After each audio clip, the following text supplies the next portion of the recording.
la razón de ponerle ese nombre a ese pequeño, al hijo de Elizabeth, no era un asunto negociable. No había posibilidad de que pudiera haber alguna propuesta que Elizabeth o Zacarías pudieran aceptar. Y lo digo de una forma muy sencilla, porque el nombre no lo escogieron ellos, ni podían escoger a alguien un nombre que fuera distinto a lo que Dios había ordenado, prescrito. Entonces, yo les había narrado que esto había sucedido con por lo menos dos personajes importantes para el pueblo de Israel. Abraham no escogió el nombre de su hijo. Sara no escogió el nombre de su hijo Isaac. Dios le dijo que su hijo se llamaría Isaac.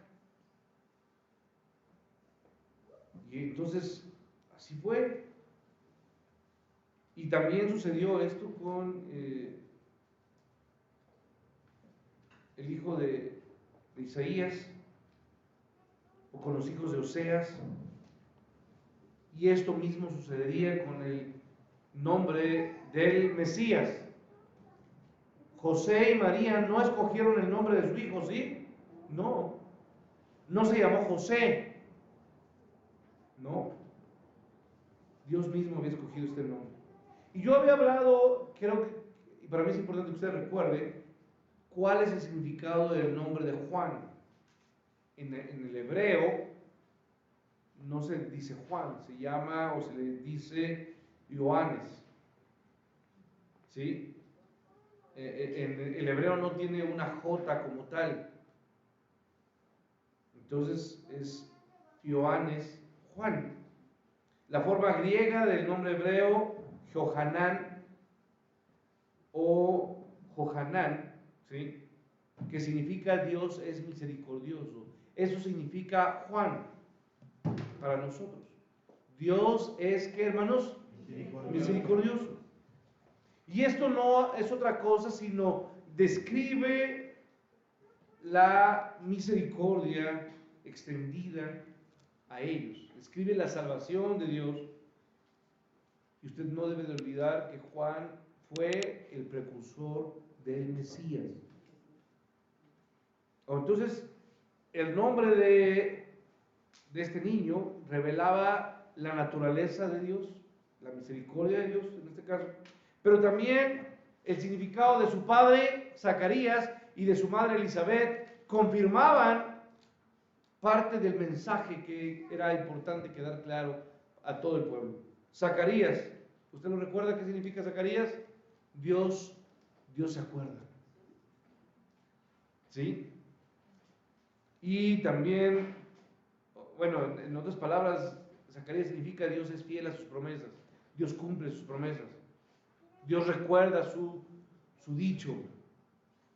Pero Elizabeth significa mi Dios ha jurado, o mi Dios es un juramento. En otras palabras, ambos, o este nombre particularmente de Elizabeth, significa Dios es el único absolutamente confiable. Porque cosa que Él diga, cosa que Él quiere, hermanos, se cumple. Si hay algo que nosotros como pueblo de Dios, como hijos de Dios, no debemos olvidar, es que nuestro Dios es fiel. Nuestro Dios es confiable. ¿Sí? Entonces, estos dos posibles significados del nombre de Elizabeth confirman o refieren a la fidelidad de Dios para con sus hijos. Ahora, yo quiero seguir avanzando sobre la narración. ¿Qué es lo que sucede? ¿Están desconcertados por el rechazo? La gente que está ahí, los vecinos, los amigos, llegan, y usted sabe que era una costumbre que las personas que llegaban a ver este acto cuidado por los judíos, que era el acto de la que, hermanos, de la circuncisión, porque dice el texto que al octavo día, ¿no? Fueron, yo le había comentado que este acto de la circuncisión era realizado por el padre y por lo menos había varias cantidad de testigos. No era un testigo, se acostumbraba que por lo menos hubiera 10 testigos de este hecho, porque era un pacto, era una ordenanza de parte de Dios, es algo que habían hecho desde Abraham. Ya habíamos visto también los beneficios acerca de la circuncisión. Entonces, esta gente que llega allí se desconcierta. No entiende qué es lo que está pasando, porque esta gente llegó y llamó a su hijo. ¿Cómo le llamaron? Zacarías. ¿Sí? Ellos le llamaron Zacarías. Pero ella inmediatamente, ¿qué dijo, hermanos? No. Mi hijo se va a llamar Juan. Verso 61, por favor, sígame. Dice, le dijeron, ¿por qué? Fíjese, ellos comienzan a cuestionar a Elizabeth. ¿Por qué decides eso, Elizabeth? No hay nadie, no tienes ningún familiar, no es el nombre de tus padres, no es el nombre de tus abuelos, no es tu nombre. Yo le había comentado que los judíos acostumbraban ponerle a sus hijos los nombres de sus ¿qué, hermanos? Abuelos. Entonces no tenía el nombre de sus abuelos, no era el nombre de su padre. ¿Y por qué insistía ella? Y ellos le dicen, no hay nadie en tu parentela que se llame con ese nombre. Me detengo aquí. El darle un nombre, por favor, en contra de la costumbre judía, pues era cuestionable. No era la familia de Elizabeth, no estaba, no había un hombre que se llamara Juan. Y los familiares de Elizabeth, tanto los familiares, la parentela de ambos padres, no estaban de acuerdo con ese nombre. ¿Sí? Esto iba, repito, en contra de la costumbre o tradición judía. Y para ellos la costumbre o las tradiciones eran muy, ¿qué, hermanos? Muy importantes. ¿Qué es lo que sucede entonces en ese contexto judío? Ellos notan que esta mujer está sobrepasando los límites de lo que una mujer judía podía hacer. Y usted sabe que en una familia se tomaba siempre más en cuenta la voz de quién, hermanos, del padre o del esposo, y no de qué, hermanos. Pero ¿por qué en este caso no, hermanos? Porque el padre estaba mudo. ¿Entiendan eso? A ver, hermanos, ¿te están perdiendo o qué pasa? Se me están durmiendo. No pierda de vista, el papá estaba, ¿qué, hermanos? Mudo. Bueno, pero ellos quizás no sabían eso. El padre estaba mudo. Por eso se acercan con Elizabeth, no por otra cosa. Si el padre pudiera hablar, inmediatamente le hubieran preguntado a Zacarías. Cuando esta mujer, cuando ellos notan que esta mujer ahora sí que está usurpando o sobrepasándose los límites, entonces van con Zacarías. Pero como dice que le hablaron, ¿por qué, hermanos? A ver, vea usted ahí. Yo quiero que lea el versículo 62, o me siga ahí en el 62. Entonces preguntaron, ¿por qué, hermanos? Por señas. ¿Qué significa que preguntaron por señas? ¿Podía escuchar? Tampoco. No podía hablar y no podía ¿qué? Entonces empezaron a jugar el juego de adivina la palabra, ¿me explico? Y ahí están tratando de decirle, y Zacarías, pues ya llevaba 9 meses así. Entonces, pues sacó, a ver, espérense, sacó su iPad, ¿no? Y más bien pide, tráiganme mi iPad, tráiganme una tablilla, que una tablilla no era otra cosa más que un pedazo de tabla con cera, ¿sí? Donde él podía, ¿sí? Hacer una marca, porque no había ni plumones. Entonces, con cera Usted marca y entonces se nota. ¿Sí me explicó? Toma esta tablilla y cuando él escribe, no, pero vea, hay una diferencia de lo que dijo Elizabeth a lo que señala Zacarías. Ponga atención. Entonces, yo quiero que usted note esto. Hay un castigo divino para Zacarías, ¿cierto o no? No fue un regalo de Dios, me quiero quedar mudo y sordo. Fue un castigo. Todos los que escuchen son incrédulos, o somos, porque tenemos que incluirnos, muchas veces somos castigados. No podemos escuchar y no podemos hablar.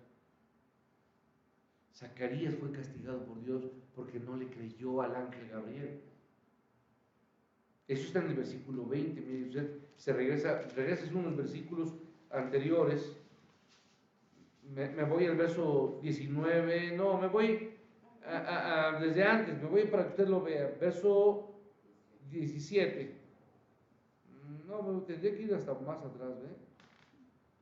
Sí, me voy, híjole, hasta el 11. Y se le apareció un ángel del Señor, puesto en pie a la derecha del altar del incienso, y se turbó. ¿Quién, hermanos? Zacarías. ¿Dónde está Zacarías? Está en su casa, en su sala, viendo la televisión, el mundial, ¿sí, hermanos? ¿Verdad? A ver, no, él está en el templo. Era un hombre que amaba a Dios y creía en Dios, ¿cierto, hermanos? Pero fíjese que a veces, a pesar de estar en la casa de Dios, en el templo de Dios, muchas veces mucha gente que viene a la iglesia, como Zacarías, y viene, duda de quién, hermanos, de Dios. Se turbó Zacarías al verle y le sobrecogió, ¿qué, hermanos? El sobrecoger, hermanos, es lo paralizó, ¿me explico? ¿Qué sintió usted en la mañana? Ah, ¿verdad? El chacachaca. ¿Y se comienza a preocupar o no? La verdad, hermano. Y empieza a ver, dice, ay, a ver qué tan duro viene, ¿no? Porque como que estamos comiendo, no, pero está suavecito y de repente empieza a jalar más y entonces como que uno dice, ay, no pasa nada, estoy tranquilo, ¿no? Hermanos, el temor sobrecoge y el temor uno no lo puede disimular. Estoy tranquilo, todos estamos bien. El temor no se disimula, hermanos. La boca se pone blanca, las piernas, ¿qué, hermanos? Tiemblan.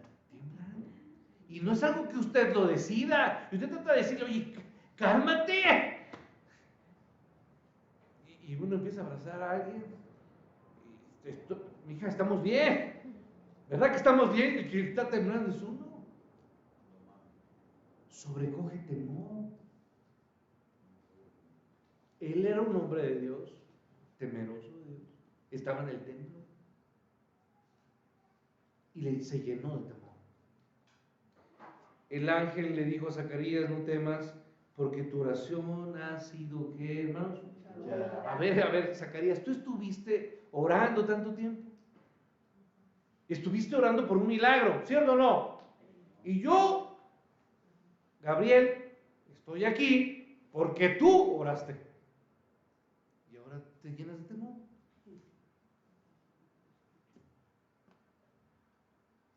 Entonces dice el verso, tu oración ha sido oída y tu mujer Elizabeth te dará a luz un hijo. Y llamará su nombre, ¿qué, hermanos? Juan. Y tendrás gozo y alegría y muchos se regocijarán de su nacimiento, porque será grande delante de Dios, no beberá vino ni sidra y será lleno del Espíritu Santo, aún desde el vientre de su madre, y hará que muchos hijos de Israel se conviertan al Señor Dios de ellos, e irá delante de él con el espíritu y el poder de Elías para hacer volver los corazones de los padres a los hijos y de los rebeldes a la prudencia de los justos, para preparar al Señor un pueblo bien dispuesto. Dijo Zacarías al ángel, ¿en qué conoceré esto? Porque yo soy viejo y mi mujer es de edad, ¿qué, hermano? Avanzada. Respondiendo el ángel le dijo, yo soy Gabriel, que estoy delante de Dios y he sido enviado a hablarte y darte estas buenas nuevas. Y ahora quedarás, ¿qué, hermanos? mudo y no podrás hablar hasta el día en que esto se haga, por cuanto no creíste mis palabras, las cuales se cumplirán a su tiempo. Hermano, yo estoy esperando que, por gente que hemos orado aquí, hermanos, a su tiempo llegue. Estoy hablando de un señor Ricardo, estoy hablando de un señor Juan, que no es el Juan el Bautista, sino es Juan el yerno. ¿Sí? Usted sabe, con la gente que ha estado, estoy hablando por una señora mexicana, que no es de nacionalidad, sino de apellido. ¿Me explico? El detalle es que aquí los Gabrieles, hermanos, no van a bajar del cielo, porque ahora no se necesitan Gabrieles, hoy se necesitan Patis, Guillerminas, Cristinas. Nosotros somos los enviados de Dios. Dice la palabra entonces que quedó mudo, solo. Zacarías en el versículo 22 no podía, ¿qué dice, hermanos? Hablar. La palabra griega es cofros. Esta palabra se refiere a los sordos, sordomudos, que están en Lucas 7, en Mateo 11, en Marcos 7. Estos que Dios, ¿qué hizo con ellos? Curó. Ahora, que la gente allí, regresando a la escena, hermanos, le hablara por señas, repito, da a nosotros indicación que tampoco podía escuchar. Si no, simplemente le hubieran aquí, hermanos, hablado. Si no había necesidad de señas, ¿está de acuerdo?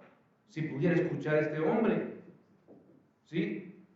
Pero entonces él pide la tablilla, esta tabla pinaquidón, que es la única vez que se ocupa en todo el Nuevo Testamento. Esta tabla pequeña, de madera, con cera, como le dije, ¿sí? Era su único medio para poder comunicarse. Y eso es lo que muchos sordos hacen, ¿cierto? No, ocupan un pizarrón actualmente y se comunican.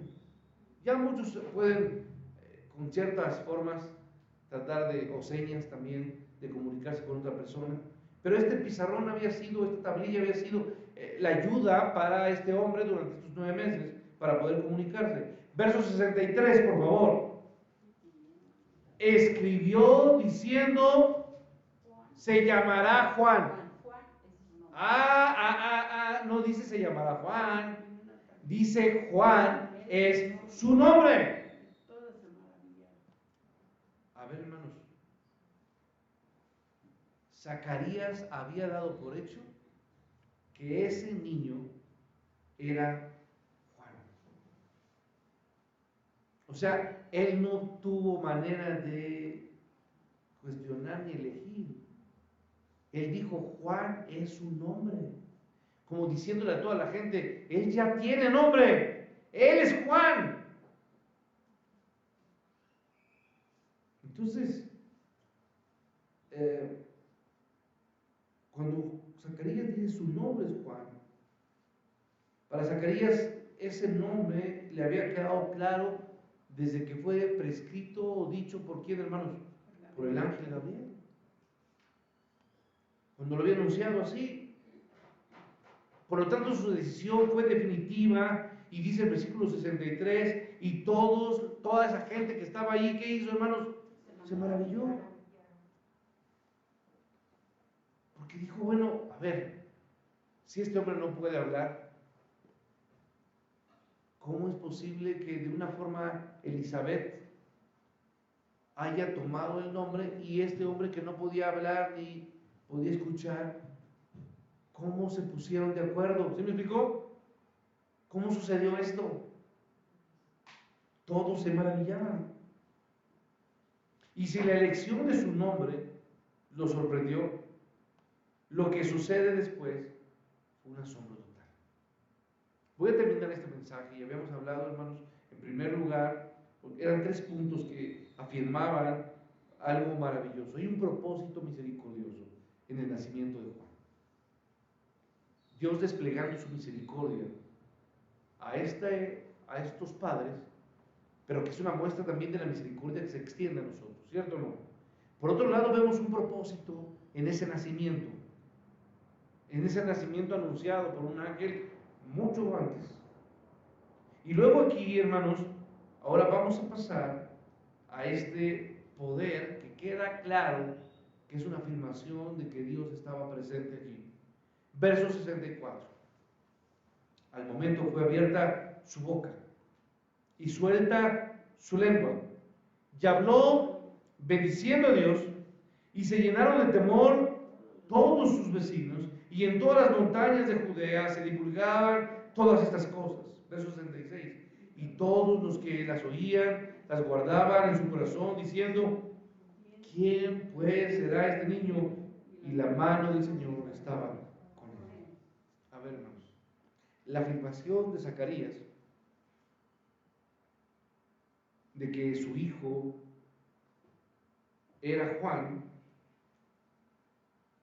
o de que el nombre de su hijo era Juan, habiendo sido esto predicho por Gabriel, le sucede algo maravilloso. Zacarías había estado sordo y mudo durante ¿cuánto tiempo, hermanos? 9 meses. Y dice el texto que acabamos de leer, verso 64, al momento fue abierta su boca y suelta su, ¿qué, hermanos? Su lengua. Y habló, ¿qué, hermanos? No empezó a contar un chiste, ¿me explico? Los engañé, no. No empezó a hacer bromas. Él ocupó su lengua para lo que fue creada, para adorar a Dios, para bendecir a Dios. Su boca, la boca de ustedes, estoy hablando, no fue para que sea ocupada, hermanos, para ofender, para lastimar, para criticar, para juzgar. Su boca fue creada para bendecir a Dios. Yo le pregunto, ¿para eso ocupa su boca? ¿O su boca la ocupa para mentir? ¿La ocupa para hablar doble sentido? ¿La ocupa para engañar? ¿Para conseguir con sus palabras falsas las cosas que usted quiere?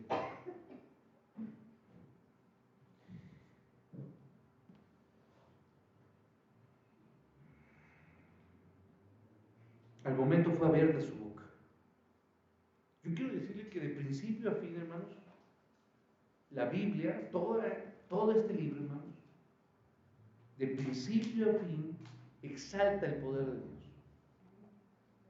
Hay un poder claro en toda la Biblia, una muestra de lo que Dios hace. Porque vuelvo a decir, dice al momento. Yo no sé si usted ha ido al dentista alguna vez. Si usted ha ido al dentista alguna vez, cuando recibe usted anestesia y su boca queda paralizada al menos unas horas, cuando usted se le va quitando la anestesia, tarda para hablar con facilidad. No puede hablar tan bien. Imagínese 9 meses paralizada la boca, la lengua. Y dice que al instante pudo hablar. Sin trabas, sin dificultad. Inténtelo, hermano. Usted paralice tantito algo, hermanos, por algún tiempo, tan solo su mano, a cualquier músculo, y los músculos, ¿sabe qué pasa, hermanos? Se contraen. Así pasa, hermano. La lengua es un músculo, ¿sí o no, hermanos? Lo es. Esto es un milagro, una muestra de poder auténtico. Es que usted no lo entiende. Por eso trato de explicarle lo que sucede. Al instante fue suelta su lengua y pudo hacerlo con facilidad. Y vuelvo a insistir, desde Génesis, dice que la tierra estaba desordenada y vacía, hermanos, y sin embargo Dios, ¿qué hizo, hermanos? Puso orden. Hay una muestra del poder en Génesis capítulo 1, Génesis capítulo 2 y en Jeremías capítulo 10. Mire, vaya rápido, no tengo mucho tiempo para esto. Hablar del poder de Dios es algo que toda la Biblia lo hace de una forma constante. Jeremías 10, versículo 12, dice la palabra de Dios: el que hizo la tierra, ¿con qué, hermanos? Con su poder. El que puso en orden, ¿qué, hermanos? El mundo, con su saber. Y extendió los cielos, ¿con qué, hermanos? Con su sabiduría. Entonces hay poder creación al crear las cosas. Hay poder, escuche bien, en la sabiduría de colocar, de instrumentar, de armar, de hacer toda una secuencia de muchas cosas. Eso es sabiduría de Dios. Ese es el poder de creación y de sabiduría de Dios. En Apocalipsis 4, por favor, se afirma algo similar a esto. Verso 11 dice el texto, 4:11 de Apocalipsis: Señor, digno eres de recibir la gloria y la honra, digno eres de recibir la honra y la gloria y el que, hermanos, y el poder. ¿Por qué? Porque tú creaste, ¿qué, hermanos? Todas las cosas, y por tu voluntad existen y fueron creados. Yo siempre les he insistido que el poder de Dios no solamente es un poder creador, sino es un poder sustentador. Todo lo que ha creado ha sido sustentado por su poderosa mano. Y Apocalipsis expresa que Dios destruirá el universo actual. ¿Y qué hará, hermanos? Un cielo nuevo y una ¿qué? Una tierra nueva. Todo el capítulo 21 de Apocalipsis y el capítulo 22 nos habla de esto. Y en Pedro, en la segunda carta de Pedro, capítulo 3, del verso 7 al versículo 12, nos habla de esto también. Vaya usted, por favor, a segunda de Pedro, solamente quiero leer esto. Capítulo 3, del 7 al verso 12, leo, dice, escribe Pedro: pero los cielos y la tierra que existen ahora estarán reservados por la misma palabra, guardados por el fuego en el día del juicio y de la perdición de los hombres impíos. Mas, oh amados, no ignoréis esto, que para con el Señor un día es como que, hermanos, como 1000 años, y 1000 años como que, como un día. Porque Él es eterno, hermanos. Así de sencillo. El Señor no retardará su promesa, versos 9, hermanos, según algunos la tienen por tardanza, sino que es paciente para con nosotros, no queriendo que ninguno perezca, sino que todos procedan al arrepentimiento. Verso 10, pero el día del Señor vendrá como que, hermanos, como ladrón en la noche, en el cual los cielos pasarán con gran estruendo y los elementos ardiendo serán, que, hermanos, deshechos, y la tierra y las obras que en ella hay serán, que, hermanos, quemadas. Puesto que todas estas cosas se han de ser, que, hermanos, deshechas, todo va a ser destruido, es lo que quiero decir, hermanos. Todo lo que usted conoce será destruido. ¿Cómo no debéis vosotros andar en santa y piadosa manera de vivir, esperando y apresurándoos para la venida del día del Dios, en el cual los cielos encendiéndose serán deshechos y los elementos siendo quemados se fundirán? Hasta allí yo leo. Todo esto nos habla de que todo lo creado será, que, hermanos, destruido. De principio a fin, la Biblia nos habla del poder de Dios. Dios mismo, en la persona de su Hijo Jesucristo, como nos describe Hebreos, Él es el que sustenta todo. La palabra de Dios nos muestra un Dios que tiene poder. Y es el Dios que usted tiene que alabar y bendecir. Y por eso dice que al instante suelta su lengua, y lo que hizo Él fue, hermanos, ¿qué? Bendecir a Dios. Yo le invito que este tiempo que se acerca, hermanos, su boca la ocupe para lo que fue creada. Bendiga a Dios y bendiga a la gente, pero hágalo de corazón. No solamente le diga Dios te bendiga, sino cuando usted le diga Dios te bendiga, usted se compromete a pedir por él, porque seguramente esa persona, hermano, está necesitando de Dios. Y está necesitando de alguien que pueda acercarse como usted y convertirse en una persona que pueda brindarle aprecio, cariño, amor, porque es el Dios de misericordia, y es el Dios de gracia, y es el Dios de amor. La gente hoy, hermanos, más que un regalo, hermano, necesita afecto fraternal, necesita hermandad, necesita que alguien esté a su lado, hermano. Necesita ser acompañado en su dolor. Necesita una oración, necesita una palabra, necesita escuchar de Dios. Ocupemos nuestra lengua para bendecir. Eso es un llamado, hermanos, a que nuestra lengua y nuestra boca deje de mentir y deje de engañar. Es una promesa a Dios de que nuestra lengua no debe de ser ocupada para otra cosa, sino para bendecir y ayudar a los que están en necesidad. Que todo mi ser bendiga al Señor. Señor, gracias por esta mañana y por este tiempo en el que nos acercamos a ti. Gracias por esta muestra de poder y esta muestra, Padre, porque Zacarías no tuvo que ir a un tratamiento de terapia. No tuvo que pasar meses para poder volver a hablar. Al momento su lengua fue suelta. Y lo que expresó en su boca fue bendición a Dios. Yo quiero, Padre, que mis hermanos y yo mismo, Padre, y todos los que escuchan, hagamos ese compromiso de que nuestra lengua y nuestra boca sea ocupada para bendecirte, para reconocer, para exaltar tu nombre y hablar de otros de tu poder, porque tú tienes poder, Señor. Gracias te doy por tu palabra. Gracias te doy, Padre, porque tú has prometido. Y en su tiempo, Padre, tú harás y obrarás milagros. Te lo pido en el nombre de Jesús, nuestro Dios. Amén. Dios les bendiga, hermanos.